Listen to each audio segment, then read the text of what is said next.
Okay, once again, it's Rob from PanacX Survival Tools, and I'm here to show you my 10 items that I had for a loan this year, Season 3.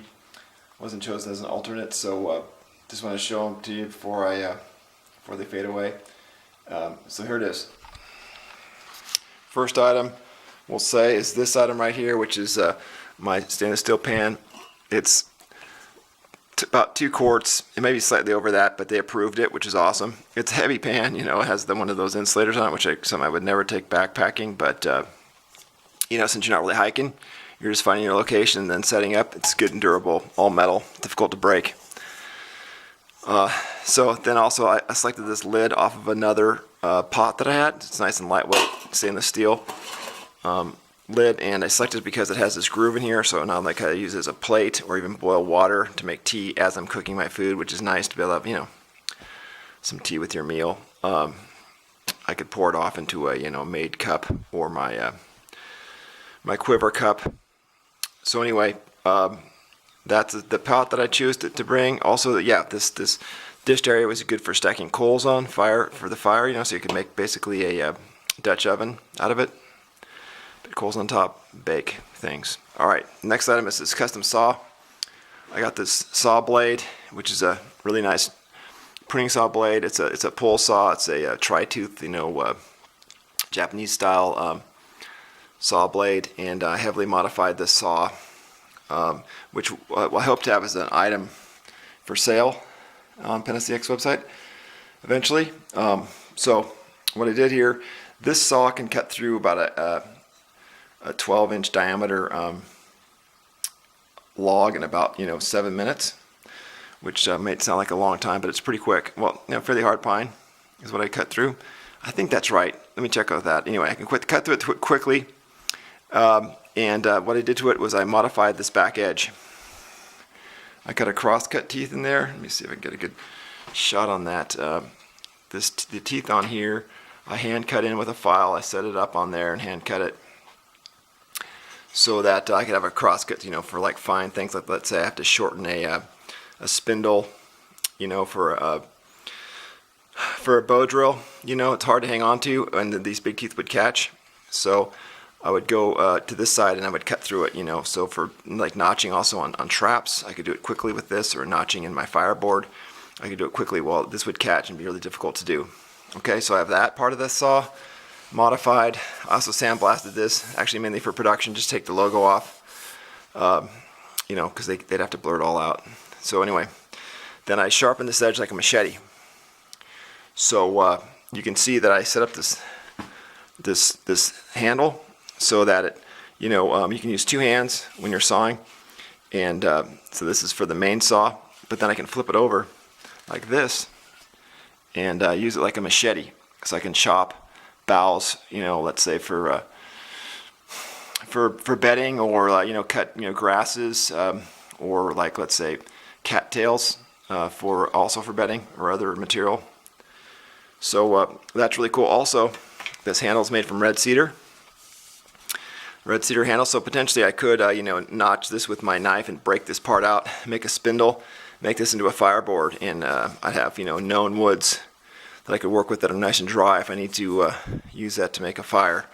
It's a potential. And also I made this kind of blocky so I could shave this off to dry wood to help you know, get some kindling going, or tinder. Okay, then my next item here is it's my fishing item. I was allowed 300 yards of fishing line. I got this approved, 3 different weights, which I was happy to get that approved. 100-pound test, and these are 2 50-yard spools. Also notice that I modified the spool here. See that little notch, that little counter bore there? That counter bore was so I could cut through it. There's one on the other side. I don't know if you can see that with its black on black, but I could cut through the other side and I could mount it on my bow. See this right here? I should get to that in a second, but I have a GoPro mount on here for production, and I could take it off and put that spool on there, cut through those holes and put the spool on there, and I could use my fish arrow. Where's my fish arrow? Here it is. My fish arrow there. It would spool off, and I could fish hunt with it. Go fishing with my bow. So I'll show you that in a minute. But anyway, I just want to show you that feature of those fishing line. These are my 25 hooks I selected. I have this one big snag hook. It's all taped up, but the snag hooks actually cost me 3 hooks. So any treble hook you have count as 3 hooks. And all these other hooks that I have here, you know, it's for trout, so they're smaller hooks. And I have a few bigger ones in case there was some landlocked salmon, because we weren't sure on what species were going to be in there. But we found out there was only rainbow and brook trout in there, even though there's some big ones. You know, I won't be fishing for salmon, or wouldn't be. Okay, and then also notice that some of these are red anodized. As you know, that a fish will be attracted to a hook. You can catch them on a bare hook sometimes if they have a little shine to them like that. You know, gold or red or other colors that are reflective, they'll strike at it if you present it properly. All right, the next thing is a really cool item. This is the Shax, which is my main survival tool that I brought. It's an axe, and it's a 2.5 pound head axe with a that's shaped at the top like a shovel, so you can dig with it without really dulling this edge. I know the lore says never touch your axe to the ground, but in a survival situation, you have to think outside of those rules and use it if you need to dig. This also has a nail puller. Because of my experience on the island when I went to Belize, I found a lot of driftwood that had nails in it, but I couldn't use them because I couldn't pull them out. So I put a nail puller in there so I could do that. You can see I have lightning holes to try and get it down to 2.5 pounds. I have some gripping grooves here so that when you dig, you can it grips the soil a little bit. But generally you loosen up the soil with it and dig it out by hand.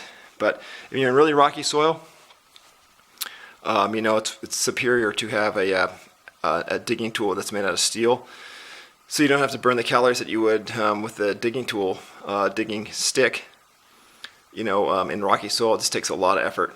So this one I could quickly make like a seep well if I needed to drink. Soon I could use less calories and make a seep well, or obviously for shelter building, you could set your poles and posts for different types of shelters more easily. Also, this point on here, this beard on here, is also my knife. I didn't bring a knife, so I could have 2 food rations. This is almost perfectly balanced right here. Let's see if I can show you. It's balanced right there, so I can reverse grip it. I can reverse grip this thing like that. Not very good light, but see, I can reverse grip it, so I can use this.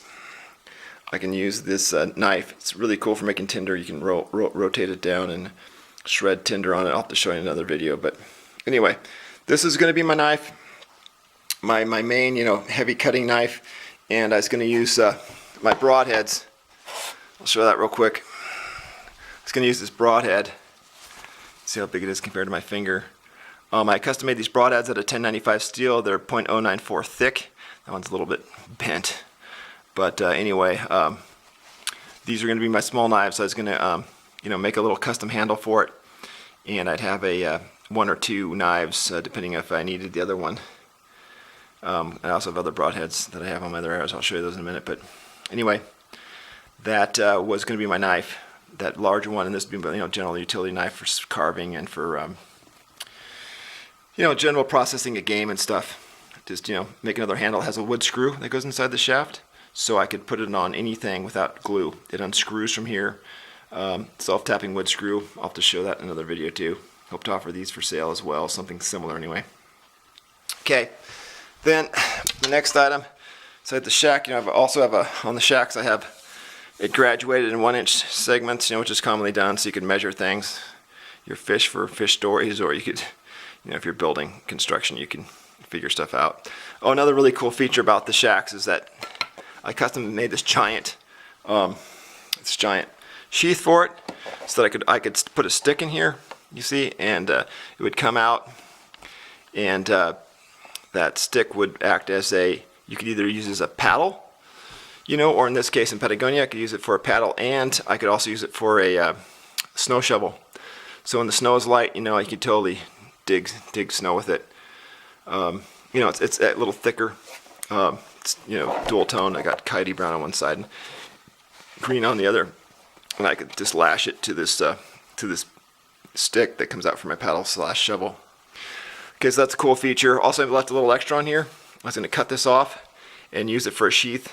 Heat it up and use it for a sheath for my little arrowhead knives, broadhead knives. So that was, something I was thinking of. All right, next is the pemmican. We were allowed 5 pounds of pemmican. I bought some production-made pemmican, but it didn't get through customs, so they made us all pemmican. And that's what we got. It's a beef pemmican.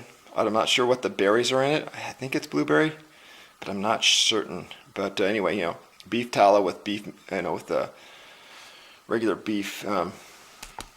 35% beef, 45% tallow, the rest berries. Standard pemmican. Looking forward to trying that out because I'm going to go on a little 1 week long survival thing here coming up. I'm going to film that and I'll put it up there with this stuff.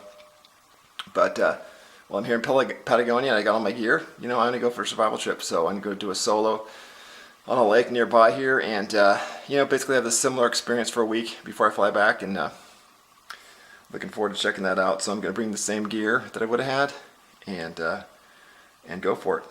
All right, so then the other item that I had, one of my items is the mixed beans.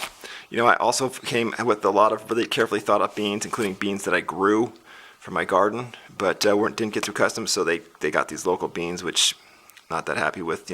I had Azuki beans, which are ready in 40 minutes, stuff like that. Better tasting beans. I have beans from my garden, like I said. Okay, then also, I did have a gill net, but there's only a 12 by 4 gill net we were allowed this year, so it's smaller, and for a lake, and we weren't allowed to trap on streams, I found out. So when I found that out, I switched over to this wire. A 3.5 pound spool of wire you're allowed, and this was approved. And there's both